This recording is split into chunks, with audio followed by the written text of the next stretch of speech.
welcome to HITC Sport. Right, football has changed since the blood and thunder days of Roy Keane. Back then, the players prepared in the tunnel as if they were going to war. Nowadays, the opposition spend half the time trying to get off with each other in the tunnel. The modern day footballer, it wears thin on Roy Keane. A man who was already born without a shred of patience. This guy used to fall out with his teammates back in the 90s. Had he been a Man United player during the modern era, look at some of these flash buffoons. Lads who look like they're more interested in the next selfie than the prospect of a league winner's medal. Putting them in the same dressing room as a serial winner like Roy Keane, it would be like putting a cat in a Shark Tank. Let's take a look at one Manchester United player every year since Keane stormed out of Old Trafford in 2005. One player that Keane would have despaired of were he still a player at that club. 2006, Patrice Evra. It's so grumpy, but I don't care. It's free, I share even my happiness with grumpy people. See you, I have to walk out now. Yeah, something tells me Roy Keane and Patrice Evra would not get along. I'm not saying Evra wasn't professional or a top player, but in terms of personality, that fellow would suck on the toes of a raw chicken for some attention. And I'm not even exaggerating. Look at this.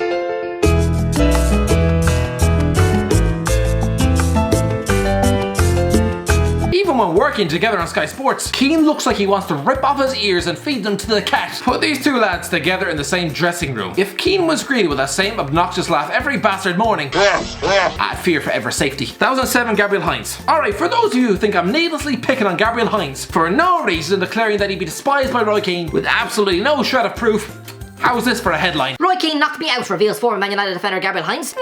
Does that sound like the actions of a guy who's got him on his Christmas card list? If Keane smacked him in the dressing room after a routine defeat to Middlesbrough, can you imagine what he'd have done if he was there to oversee Heinz trying to force the remove to Liverpool in May 2007? Keane was a man who talked about going to war with the opposition. A guy conditioned to hate Liverpool over a period of 2 decades. Watching Heinz bring his employers to court to get a switch to Anfield, he'd have probably drowned him in a toilet bowl. 2008, Nani. Nani is the exact type of player Roy Keane would have hated. An undeniably talented footballer, he can produce moments of genius, but good lord was he inconsistent. A perfect example of the flash, immature behaviour which would have had Keane steaming from the ears was during a 4-0 FA Cup battering of Arsenal. He instead turns the pitch into his own private circus. Instead of getting the ball down and advancing the play, out comes the show tricks, the 12 keepy uppies. If there's one thing Keane hates, it's pandering to the crowd. As Peter Schmeichel well knows, this sort of clownish behaviour, morphing into a seal instead of passing the ball, he'd have probably grabbed Nani by the throat and ripped out his tonsils. 2009, Gabriel Obertan. He looks like he began his career at the football team for Area 23. A £3 million winger from Bordeaux, he had all the end product of a wet soggy sock. We've seen at Newcastle the guys with questionable attitude, storming out of the stadium after being dropped by Alan Pardew. Try that out at Old Trafford, a club where Keane values winning over anything else. He'd have ended up a sticky wet puddle on the dressing room floor. 2010, Bebe. Now to be fair, Bebe wasn't known to have a bad attitude at Man United. He was never late.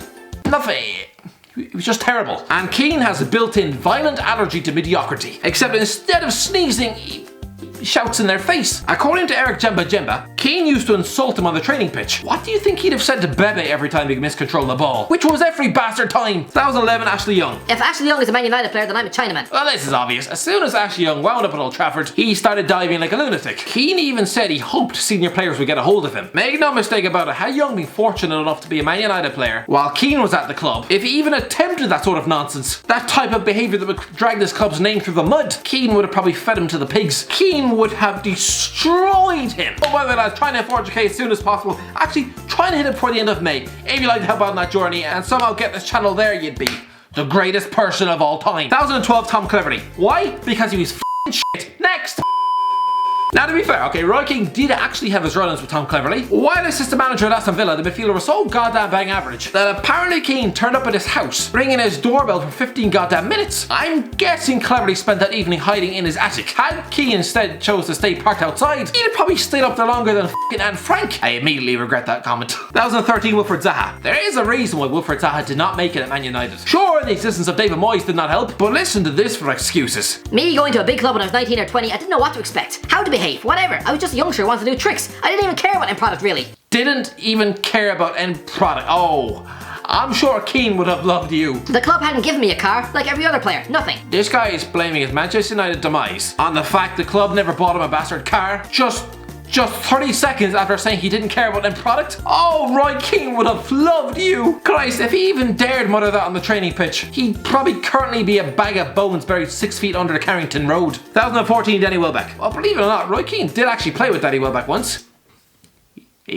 he was 12. What a lovely wholesome clip. How do you think Keane would have reacted when 11 years later, and Welbeck threw one-on-one with the greatest goalkeeper on planet Earth, with Man United's Champions League hopes hanging by a fingernail? He tries to chip the ball. He didn't execute it, probably because the day Danny Welbeck manages to make Manuel Neuer look a fool is the day the bastard universe implodes on itself. Anyway, for wasting a golden opportunity like that, Keane would have probably trapped him in a dishwasher for the night. 2015 Wayne Rooney. Lads, Roy Keane has already said he admired Wayne Rooney as a player, couldn't stand his personality. Considering Rooney once hit his TV remote, depriving Keane of rugby league, and instead subjecting him to 3 hours of f***ing X Factor, you can understand why. Can you imagine Keane putting up with Chico grinding his ballsack in his face?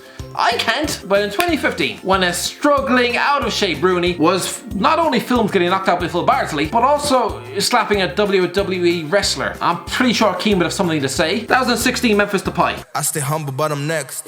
You don't wanna see me flex. Then why you on my Instagram?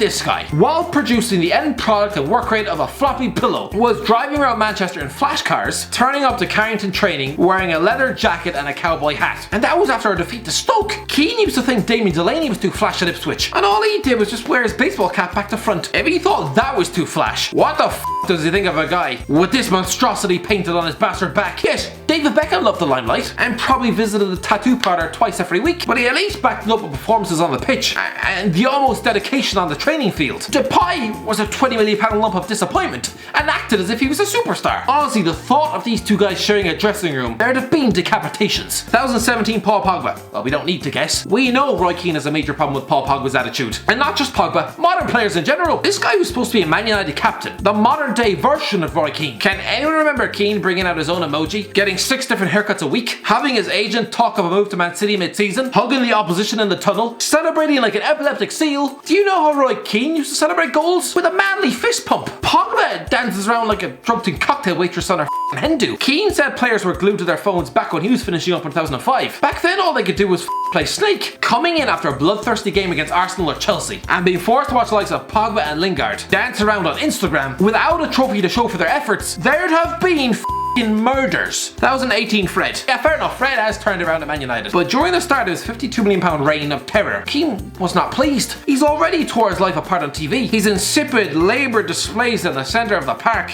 I'm guessing he wouldn't like him very much either. 2019 Jesse Lingard. Remember that Jesse Lingard video on Instagram last summer? A man who dances around, craving the limelight when he's done absolutely nothing to back it up. This guy is everything Roy Keane hates in the modern player. Bringing out a clothing line the same week as a trip to Anfield, with your manager clinging on to his job for dear life. I can't even imagine these two in the dressing room. It wouldn't work. I'm convinced that Lingard, he'd be dead. He'd be dead! Although, special mention for Luke Shaw, a man who has come under fire from Roy Keane quite a few times throughout the last 5 years. To be fair, this lad is flattered to deceive at Old Trafford. Sure, he'll play well for about 5 or 6 games in a row, but then it's back to defending like a pigeon and winding up stuck in the treatment room. Considering this guy was once a British record 30 million quid for a teenager, you'd expect a bit more. Keane has gone in on him before for wearing silly hats in the warm-up and his sloppy defending in the Manchester derby last season. Oh yeah, and how could I forget Anthony Martial? Had he even dared to chuck you that limp, spoiled brat performance at Goodison Park where Roy Keane is captain, instead of Ashley Bastard Young, it would be like a scene out of Pulp Fiction. There'd be blood splattered all over the walls. 2020 David De Gea. Roy Keane has already said it, were he a current Man United player, he'd have already lynched David De Gea in the dressing room. That delay on the ball at Everton, allowing Dominic Calvert-Lewin to bundle in his attempted goal kick, and it's not his first mistake, he's been messing up since the 2018 World Cup. He cost him the Manchester derby last season. As Keane said, he'd have killed him. Anyway, that's the end of it, lads. What do you think? Let me know in the comment section below. Have I been too harsh? Would Roy Keane actually love these players? Something tells me not even a little bit. I still think he'd probably drown Jesse Lingard in a bath. Anyway, if you enjoyed the video, don't forget to like, share, and subscribe. And as always, I'll talk to you in a while.